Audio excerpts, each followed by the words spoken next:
projekti ti makabër për të marrë një mandat të katërt. Çështja nisi me denoncimin politik pas një fakt të eksponentit politik të bandave të Elbasanit, Shkodrës dhe Fushkrujës, Taulan Ballës, dhe është mbajtur dhe mbahet në këmbë kryekput për qëllime politike. Çështja kundër meje është dëshmi e standardit të dy fishkt, të skapit të partisë që sulmon opozitën pa asnjë fakt, ndërkohë që mbulon një mal të tërë me fakte për vjedhjet dhe korrupsionin qeveritar. Në këtë rast, ftoj çdo qytetar shqiptar të pyes skapin e partisë. Pse Taulan Balla është i lirë dhe bën fushat, kur ata flen mbi dosjet e krimeve të tij, kur ata disponojnë të gjithë dokumentat se ai është antar kryesor i grupit kriminal Toyota Yaris, i grupit kriminal të Suel Çels, i grupit kriminal të Bajrëve. Ftoj qytetar të pyesin Spakun ku kanë shkuar 130 milion euro të djegësit të Tiranës. Të pyesin Spakun pse nuk heton Belinda Ballukun dhe Edi Ramën që kanë paguar 130 milion euro pa dhënë asnjë tull. Pse nuk është marrë në hetim ose në ndjekje asnjëri nga njësia e mbikëqyrjes që kishte detyrë të raportonte çdo muaj për ecurinë e punimeve të djegësit që nuk ekziston. Të gjitha këto kanë një përgjigje. Parat i mori Edi Rama kryesisht dhe pastaj i ndau me të tjerë. Të pyetet skapi ku kanë shkuar 80 milion euro për anjet fantazm, tigrat e famshëm të Belindës. Pse Spaku nuk heton Edi Ramën dhe Ballukun për këto para të vjedhura? Ku kanë shkuar 120 milion euro të check-upit dhe analizat nuk bëhen? Pse nuk hetohet Edi Rama për këto para që i ka dhënë financuesës së tij Vilma Nushi? Kush mori 60 milion euro të korrupsionit tunelit Llogaras, i ndarë së bashku me Lubin, apo i mori Rama kryesisht? Pse Spaku nuk heton për këto para të vjedhura? Pse Spaku nuk heton për abuzimin në detyrë për 110 milion euro që mori Beketi për shkak të mbylljes Edi Ramës nga Edi Rama të Agon Çeneu? Po mbi 105 milion euro humbje të Air Albanias ku kanë shkuar? Pse nuk hetojnë Edi Ramën që paguan nga parat tona të gjithë atë luks dhe qefe personale?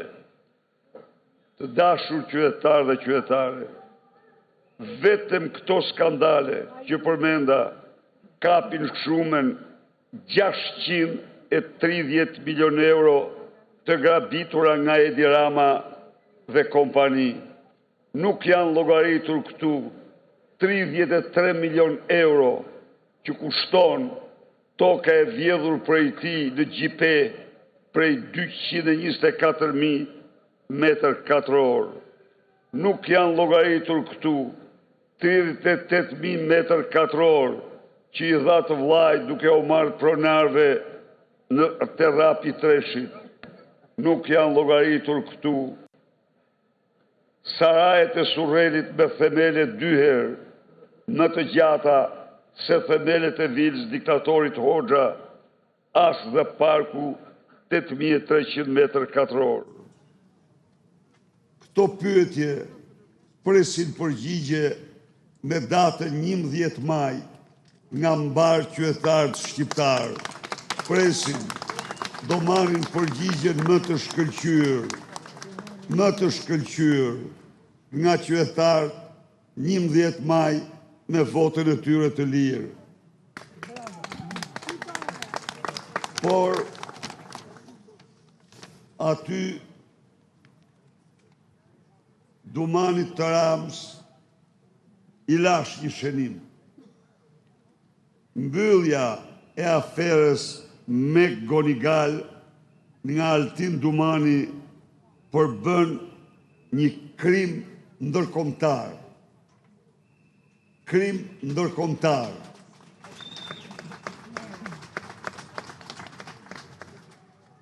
Dhe garantoj Edi Ramën se asgjë në botë nuk do mund ta shpëtoj nga kjo aferë e tmerrshme me të cilën ai korruptoi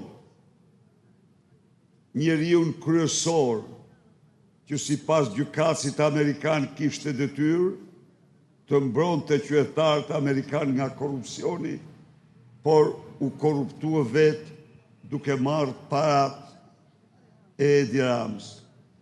Dhe për djenitë shqiptarëve, tani me Gonigal, çdo ditë në qeli, i çon nga qelia mesazhe e Edi Ramës.